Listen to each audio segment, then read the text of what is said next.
5 minute school থেকে স্বাগতম। 2021 সালের এসএসসি পরীক্ষা অংশগ্রহণকারী শিক্ষার্থীদের অ্যাসাইনমেন্ট দেওয়া হয়েছে এবং এখন আমরা সমাধান করতেছি অর্থনীতি বিষয় কোড 141। আপনি স্ক্রিনে দেখতে পাচ্ছেন অ্যাসাইনমেন্টের প্রশ্নটি রয়েছে, তবে অ্যাসাইনমেন্টটি আমরা এখনই সলিউশন করব, আপনি দেখে নিন প্রয়োজনে একবার। এখন আমরা একটু প্রশ্নটি দেখে নিব, কারণ সমাধান করার পূর্বে আমাদেরকে প্রশ্নটি দেখে নিতে হবে ভালোভাবে। অ্যাসাইনমেন্টটি দেওয়া হয়েছে অধ্যায় 1 থেকে এবং অ্যাসাইনমেন্টের যে বিষয়টি দেওয়া হয়েছে যেটা শিরোনাম হবে বাংলাদেশের অর্থাবস্থায় ব্যক্তিগত ও সরকারি উদ্যোগ সম্মিলিতভাবে কাজ করে। উক্তিটিতে নির্দেশিত অর্থাবস্থার বৈশিষ্ট্য উল্লেখপূর্বক বিভিন্ন অর্থাবস্থার তুলনামূলক সুবিধা ও অসুবিধা মূল্যায়ন। এটি হচ্ছে শিরোনাম। এখন দেখে নিই নির্দেশনা কি রয়েছে। বিভিন্ন ধরনের অর্থনৈতিক ব্যবস্থা ধারণা, মিশ্র অর্থাবস্থার বৈশিষ্ট্য, বিভিন্ন অর্থাবস্থার তুলনামূলক সুবিধা ও অসুবিধা এবং কোন অর্থনৈতিক ব্যবস্থাটি ভালো তার সপক্ষে যুক্তি। আচ্ছা চলুন এখন আমরা প্রথম যে টপিকসটি রয়েছে বিভিন্ন ধরনের অর্থনৈতিক ব্যবস্থার ধারণা, এটি আমরা দেখে নিব। এখন আমরা দেখে নিচ্ছি বিভিন্ন ধরনের অর্থনৈতিক ব্যবস্থা। আমরা জানি অর্থনীতি হচ্ছে চয়ন বা নির্বাচনের বিজ্ঞান। এটা আমরা শিখেছি যে অর্থনীতি সীমিত সম্পদ ব্যবহার করে সর্বোচ্চ উৎপাদন, সর্বোচ্চ ভোগ এবং সর্বোচ্চ কল্যাণ সাধনের জন্য সঠিক পথ বাছাই করার নিরন্তর চেষ্টা চালায়। সেজন্য অর্থনৈতিক ব্যবস্থা সর্বদা 3টি প্রশ্নের উত্তর খোঁজে। কোন 3টি প্রশ্নের উত্তর খোঁজে? আমরা কিভাবে উৎপাদন করব এবং কিভাবে উৎপাদন করব না। যেমন আমরা কি বন্দুক উৎপাদন করব নাকি কাপড় উৎপাদন করব। খতে রয়েছে আমরা যা উৎপাদন করতে চাই তা উৎপাদন করার জন্য কি ধরনের প্রযুক্তি বা যন্ত্র ব্যবহার করব। কাপড় কি আমরা শ্রম নিবিড় প্রযুক্তি তার দিয়ে তৈরি করব নাকি পুঁজি নিবিড় মেশিনে তৈরি করব। এবং গতে রয়েছে আমরা যা উৎপাদন করব তা আমাদের কাদের জন্য করব, এটা কারা ভোগ করবে। এই প্রশ্নগুলো উত্তর প্রদানই হচ্ছে এক এক দেশের এক এক অর্থনৈতিক ব্যবস্থার প্রধান কাজ। এক্ষেত্রে আমরা প্রধানত 3টি পন্থার সন্ধান পাই এবং সেই হিসেবে পৃথিবীর সমস্ত অর্থনৈতিক ব্যবস্থাগুলোকে প্রধানত 3টি মূল পদ্ধতিতে বিভক্ত করা যায়। তবে মনে রাখতে হবে এসব পদ্ধতি কোনোটি নিখাতভাবে বিরাজ করে না, সর্বদাই বাস্তবে তারা মিশ্র অবস্থায় বিরাজ করে। নিম্নে তাদের নিখাত অবস্থার পৃথক বৈশিষ্ট্যগুলো আলাদাভাবে তুলে ধরা হলো। এখন যে 3টি পদ্ধতি সেটি হচ্ছে এক বাজার পদ্ধতি বা ধনতান্ত্রিক পদ্ধতি, এবং ঠিক এরপরে 2য় নম্বরে রয়েছে নির্দেশমূলক পদ্ধতি এবং 3য় নম্বরে রয়েছে প্রথাগত অর্থনৈতিক ব্যবস্থা। এই বিষয়গুলোর একটু সাধারণ ব্যাখ্যা আমরা করে দিব। এরপরে চলুন আমরা দেখে নিই পরের কোশ্চেনটি কী ছিল। পরের প্রশ্নটি ছিল মিশ্র অর্থ ব্যবস্থার বৈশিষ্ট্য। মিশ্র অর্থ ব্যবস্থার বৈশিষ্ট্যটি আমরা এখন দেখে নিব। স্ক্রিনে দেখতে পাচ্ছেন মিশ্র অর্থনৈতিক ব্যবস্থা এবং এই মিশ্র অর্থনৈতিক ব্যবস্থার বৈশিষ্ট্য। প্রথমেই আমরা একটু মিশ্র অর্থনৈতিক ব্যবস্থাটি জেনে নেব। যে অর্থব্যবস্থায় ব্যক্তি মালিকানা ও বেসরকারি উদ্যোগের পাশাপাশি সরকারি উদ্যোগ ও সামাজিক নিয়ন্ত্রণ বিরাজ করে তাকে মিশ্র অর্থব্যবস্থা বলে। অর্থাৎ এই অর্থব্যবস্থায় ব্যক্তিগত সরকারি উদ্যোগ সম্মিলিত ভূমিকা পালন করে।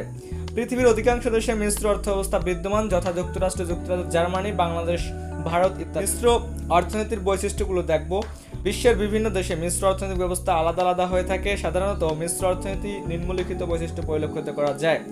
এক, সম্পদের ব্যক্তিগত সমবায়ন ও সরকারি মালিকানা। মিশ্র অর্থাবস্থায় ব্যক্তি তার স্থাবর সম্পত্তি অবাধে ভোগ করতে পারে এবং ক্রয় বিক্রয় করতে পারে। পাশাপাশি গণদ্রব্য, মহাসড়ক ও সেবা, স্বাস্থ্যসেবা উৎপাদনকারী প্রতিষ্ঠানসমূহ প্রধানত সরকার পরিচালনা করে থাকে। এরপরে রয়েছে 2, ব্যক্তিগত উদ্যোগ। মিশ্র অর্থনীতিতে উৎপাদন, ব্যবসা বাণিজ্য, বন্টন ও ভোগ সহ অধিকাংশ অর্থনৈতিক কার্যাবলী ব্যক্তিগত উদ্যোগ সংগঠিত ও পরিচালিত হয়। 3, সরকারি উদ্যোগ। মিশ্র অর্থনীতিতে ব্যক্তি উদ্যোগের পাশাপাশি সরকারি উদ্যোগ গ্রহণ করা হয়। দেশের মৌলিক ও ভারী শিল্প, জাতীয় নিরাপত্তা ও জনগুরুত্বপূর্ণ প্রতিষ্ঠানসমূহ সরকার পরিচালনা করে থাকে। 4 নম্বর রয়েছে মুনাফা অর্জন। মিশ্র অর্থনীতির বেসরকারি খাতে অর্থনৈতিক কার্যক্রম পরিচালনা করার মাধ্যমে মুনাফা অর্জন করা সম্ভব হয়, তবে তা অতিরিক্ত একচেটিয়া মুনাফা নয়।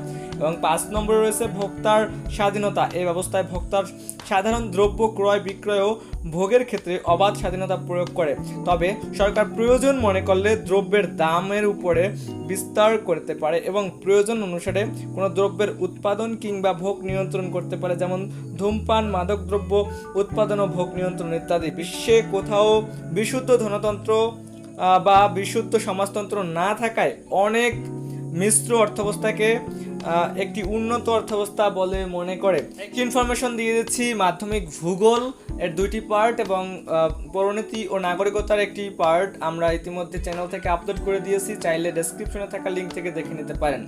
আমরা এখন দেখলাম মিশ্র অর্থনৈতিক ব্যবস্থার বৈশিষ্ট্য। চলুন এর পরবর্তীতে কোন কোশ্চেনটি রয়েছে সেটি আমরা সমাধান করব। বিভিন্ন অর্থাবস্থার তুলনামূলক সুবিধা ও অসুবিধা মূল্যায়ন করতে বলছে।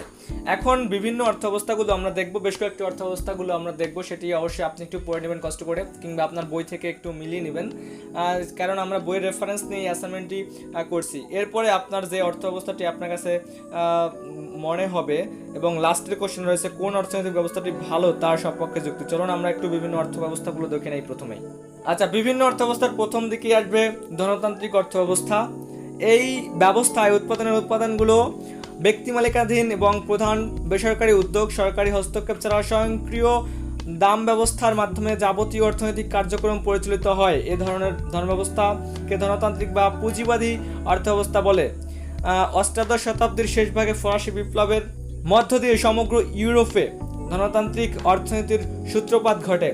ক্লাসিক্যাল অর্থনৈতিক অ্যাডাম স্মিথ ও তার অনুসারীগণ ব্যবস্থা সমর্থন করেন। এখন ধনতান্ত্রিক অর্থ ব্যবস্থার বৈশিষ্ট্যগুলো একটু দেখে নিই আমরা। সম্পদের মালিকানা, ব্যক্তিগত উদ্যোগ, অবাধ প্রতিযোগিতা, স্বয়ংক্রিয় দাম ব্যবস্থা, মুনাফা অর্জন, ভোক্তার স্বাধীনতা, আয় বৈষম্য, সরকারের ভূমিকা ইত্যাদি। এরপর আছে সমাজতান্ত্রিক অর্থনীতি বা নির্দেশমূলক অর্থনীতি। এটি আমরা একটু দেখে নেব। এখন এর একটি আমরা এই সমাজতান্ত্রিক অর্থব্যবস্থার বৈশিষ্ট্যটি দেখে নিচ্ছি। সম্পদের রাষ্ট্রীয় বা সামাজিক মালিকানা, কেন্দ্রীয় পরিকল্পনা, ভোক্তার স্বাধীনতার অভাব, অবাধ প্রতিযোগিতার অভাব, ব্যক্তিগত মুনাফা অনুপস্থিতি। এরপরে রয়েছে মিশ্র অর্থনৈতিক ব্যবস্থা, যেটি আমরা ইতিমধ্যে মিশ্র অর্থনৈতিক ব্যবস্থার বৈশিষ্ট্যগুলো দেখেছি। এবং আপনার এরপরে শেষের দিকে রয়েছে ইসলামী অর্থনৈতিক ব্যবস্থা।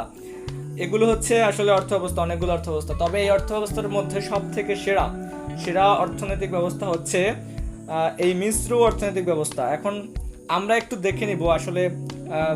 আচ্ছা, আমরা তো অনেকগুলো অর্থনৈতিক ব্যবস্থা দেখে নিলাম। এই অর্থনৈতিক ব্যবস্থাগুলোর মধ্যে সব থেকে সেরা হচ্ছে মিশ্র অর্থনৈতিক ব্যবস্থা, এবং কেন এই কারণগুলো আপনারা এই ওই প্রশ্নটির উত্তরে লিখে দিবেন। এখন চলুন এবং সর্বশেষ কোশ্চেনটি কি ছিল সেটা দেখে নেই। কোন অর্থনৈতিক ব্যবস্থাটি ভালো তার সপক্ষে যুক্তি দাও। এখন আমরা চলুন দেখে নেই। আমরা অনেকগুলো অর্থনৈতিক ব্যবস্থা দেখলাম, যেমন ধনতান্ত্রিক অর্থ ব্যবস্থা, তারপরে রয়েছে সমাজতান্ত্রিক অর্থনীতি বা নির্দেশমূলক অর্থনীতি, এরপরে রয়েছে মিশ্র অর্থনৈতিক ব্যবস্থা, এরপরে ঠিক রয়েছে ইসলামী অর্থনৈতিক ব্যবস্থা। অনেকগুলো অর্থ ব্যবস্থা রয়েছে। এখানে হচ্ছে মিশ্র অর্থনৈতিক ব্যবস্থা এমন একটি অর্থ ব্যবস্থা যেটি সবার জন্য উপযোগী, যে অর্থ ব্যবস্থায় মালিকানা ও বেসরকারি উদ্যোগের পাশাপাশি সরকারি উদ্যোগ ও সামাজিক নিয়ন্ত্রণ বিরাজ করে তাকে মিশ্র অর্থনৈতিক ব্যবস্থা বলে। অর্থাৎ এই অর্থব্যবস্থায় ব্যক্তিগত সরকারি উদ্যোগ সম্মিলিত ভূমিকা পালন করে। পৃথিবীর অধিকাংশ দেশে মিশ্র অর্থব্যবস্থা বিদ্যমান, যথা যুক্তরাষ্ট্র, যুক্তরাজ্য, জার্মান, বাংলাদেশ এবং ভারত।